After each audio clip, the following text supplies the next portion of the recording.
Muerte número 1. Ted Bundy.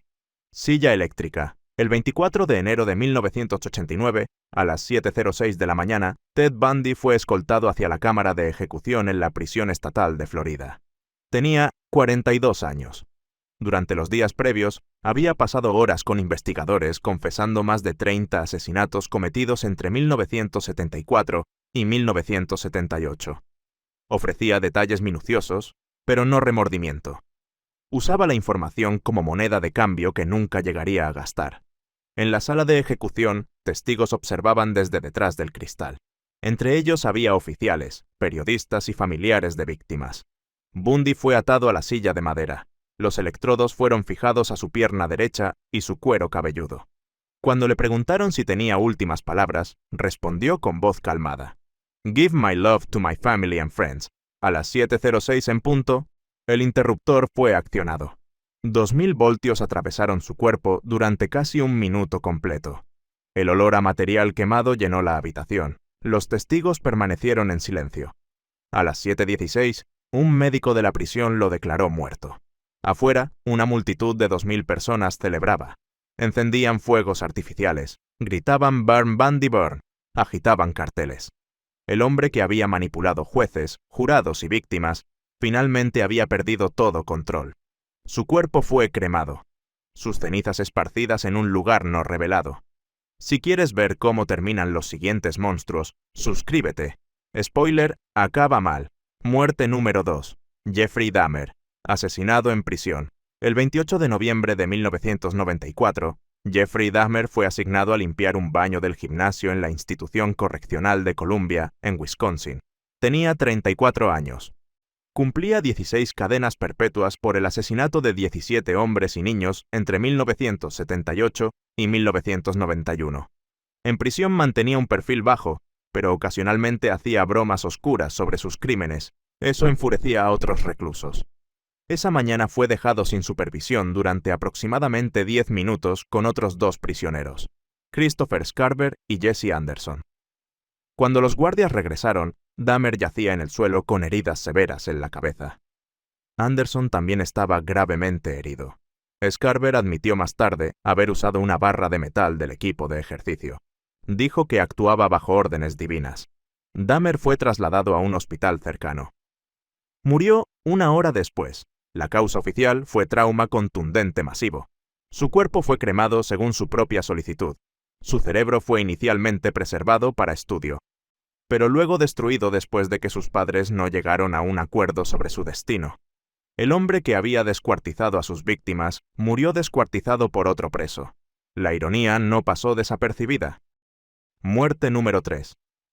John Wayne Gacy. Inyección letal fallida. Poco después de la medianoche del año 1994, John Wayne Gacy fue conducido a la cámara de ejecución. Tenía 52 años. Había sido condenado por el asesinato de 33 jóvenes y niños. Pasó el día en oración con un sacerdote católico. Para su última comida pidió un cubo de pollo, KFC, papas fritas, camarones fritos, fresas y una Diet Coke. No una Coca-Cola normal, una Diet Coke. Ni siquiera en vísperas de su ejecución podía arriesgarse con el azúcar. Afuera de la prisión, multitudes se reunieron para celebrar el fin del hombre conocido como el payaso asesino. Gacy fue atado a una camilla. Parecía tranquilo. Incluso bromeó con los guardias. Cuando le preguntaron si tenía últimas palabras, respondió, «Kiss my ass». 2 líneas intravenosas fueron insertadas para administrar la secuencia química de 3 fases diseñada para terminar con su vida en minutos. Pero antes de que comenzara la inyección, algo salió mal. Uno de los tubos se obstruyó. La ejecución tuvo que detenerse durante 10 a 18 minutos mientras los técnicos intentaban arreglar la línea y encontrar una nueva vena. Gacy permaneció despierto, atado a la mesa, consciente de todo. Los testigos describieron la escena como tensa e incómoda. Periodistas la compararon con un procedimiento quirúrgico amateur. Cuando el flujo finalmente se reanudó, cerró los ojos y quedó en silencio. A las 12:58, un oficial de la prisión lo declaró muerto. Su cerebro fue removido para estudio posterior. No encontraron nada especial. Muerte número 4. Aileen Wuornos. Pidió su ejecución, Aileen Wuornos rogó al Estado que la ejecutara. Lo decía en serio. Y el Estado accedió. Para el 9 de octubre de 2002, había pasado más de una década en el corredor de la muerte por el asesinato de 7 hombres entre 1989 y 1990. Tenía 46 años. Sus últimos años estuvieron llenos de comportamiento errático y afirmaciones conspirativas. En una carta al tribunal escribió: «Soy competente. Déjenme tener mi ejecución». Despidió a sus abogados. Acusó al personal de la prisión de maltrato. Dijo a periodistas que creía que el gobierno quería verla muerta. En sus últimos días, rechazó una última comida. Solo pidió una taza de café. La mañana de su ejecución, caminó con calma hacia la cámara. Los testigos dijeron que parecía sin emociones mientras era atada a la camilla. Cuando le preguntaron si tenía últimas palabras, respondió algo que nadie esperaba. «I'll be back, like Independence Day with Jesus, June 6th, like the movie, Big Mothership and all. I'll be back». A las 9:47 comenzó la inyección letal. En minutos, su respiración se ralentizó. Sus ojos se cerraron. Los doctores confirmaron su muerte a las 9:53. Fue la única mujer de esta lista. Y rogó por su propia muerte. Dale like si crees que algunos se lo merecían. O no. Tu conciencia. Tu problema. Muerte número 5. Andrei Chikatilo. Tiro en la nuca. El 14 de febrero de 1994, día de San Valentín, Andrei Chikatilo fue sacado de su celda en la prisión de Novocherkassk sin previo aviso. Probablemente no sabía que ese sería su último día. Tenía 57 años.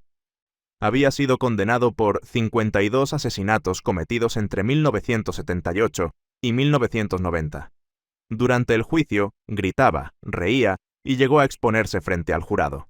Pero una vez declarado culpable y sentenciado, se calmó.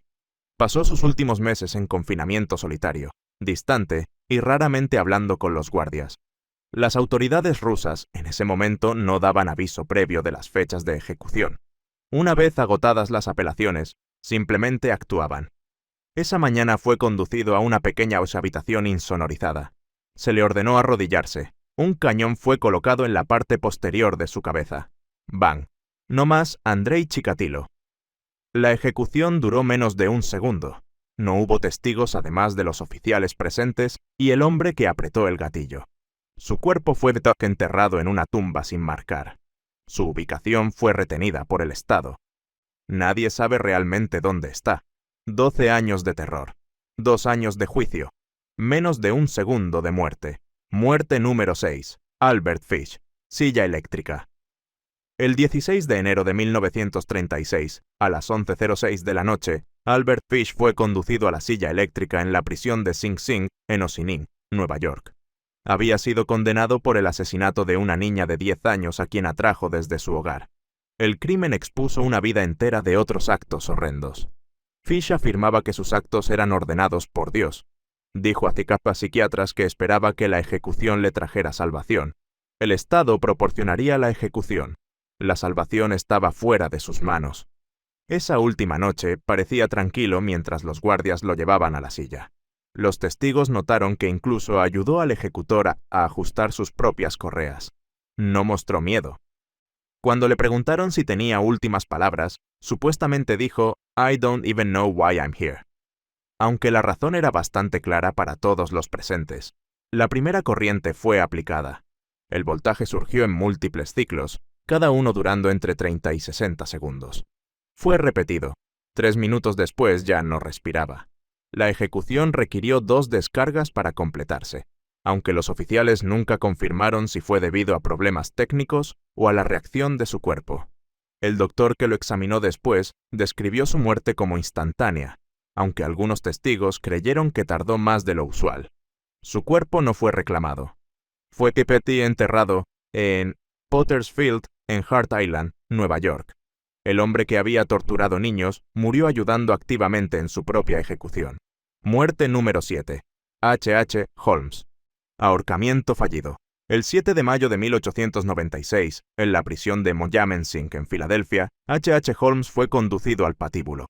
Tenía aproximadamente 35 años. Durante años había engañado y defraudado a cualquiera que cruzara su camino. En Chicago, en la década de 1890, construyó un laberinto de 3 pisos lleno de habitaciones y cámaras ocultas, más tarde llamado el Castillo del Asesinato. Varias personas que entraron nunca fueron vistas de nuevo. Finalmente fue capturado por el asesinato de un socio comercial durante una estafa de seguros. La mañana de su ejecución desayunó huevos y tostadas secas. Agradeció a los guardias por su cortesía. Cuando se le pidió últimas palabras, negó con calma cualquier maldad, afirmando responsabilidad solo por 2 accidentes. Nadie le creyó. Una soga fue atada alrededor de su cuello. La trampilla cayó, pero falló en romper su cuello limpiamente. Comenzó a asfixiarse lentamente. Los testigos dijeron que no hizo ningún gesto ni luchó. Simplemente colgó inmóvil como si estuviera esperando algo. Permaneció colgado durante casi 20 minutos antes de que los doctores finalmente confirmaran que no había pulso.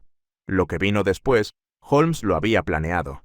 Solicitó que su cuerpo fuera enterrado 3 metros bajo tierra en un ataúd encasado en cemento para prevenir que alguien lo desenterrara. La prisión, por alguna razón, concedió la solicitud. Fue sellado bajo capas de concreto.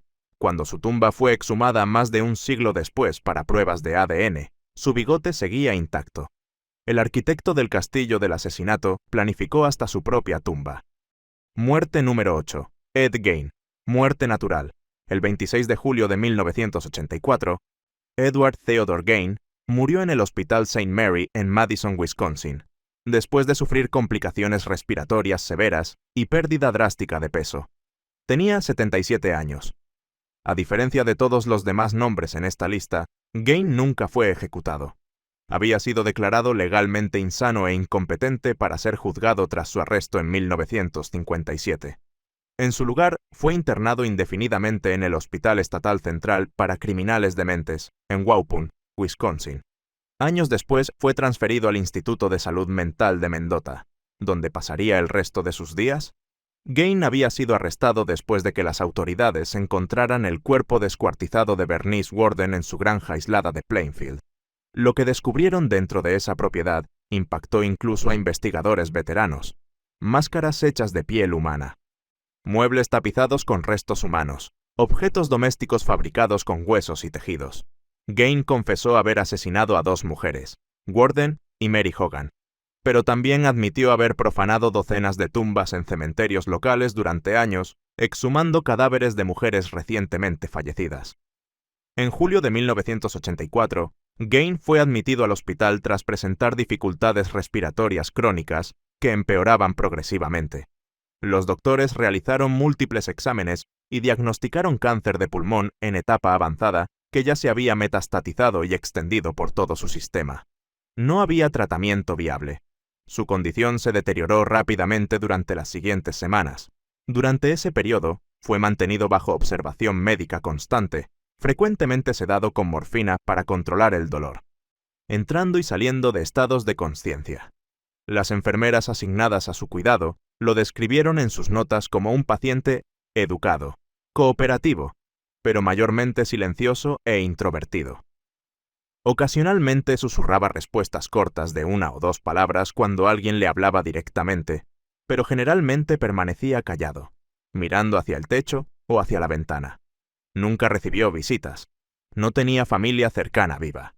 Murió solo en esa habitación de hospital de falla respiratoria secundaria a cáncer metastásico. No hubo ceremonias. No hubo testigos más allá del personal médico de turno. Ed Gein, el profanador de tumbas que había desenterrado incontables cadáveres, fue enterrado de forma completamente normal y convencional por primera vez en su vida. Fue sepultado en una parcela del cementerio de Plainfield, el mismo cementerio que había profanado repetidamente durante años, junto a la tumba de su madre Augusta, con quien había tenido una relación compleja y enfermiza que muchos psicólogos consideraron la raíz de sus perturbaciones. Su lápida de granito fue colocada según protocolo estándar, pero no permaneció allí mucho tiempo. En los años siguientes, la lápida fue robada por coleccionistas de recuerdos macabros. Fue vandalizada con pintura y martillos. Fue recuperada y vuelta a instalar múltiples veces por las autoridades del cementerio. Finalmente, después de décadas de vandalismo continuo, la lápida fue permanentemente removida. Hoy no hay ningún marcador visible que indique dónde yace enterrado Ed Gein. El profanador de tumbas murió pacíficamente de viejo. sedado en una cama de hospital, y fue enterrado de la manera más normal posible. La ironía es quizás la más grande de todas las historias aquí contadas. Si te ha gustado este vídeo, no te olvides de suscribirte y darle like al vídeo. Nos vemos en el próximo.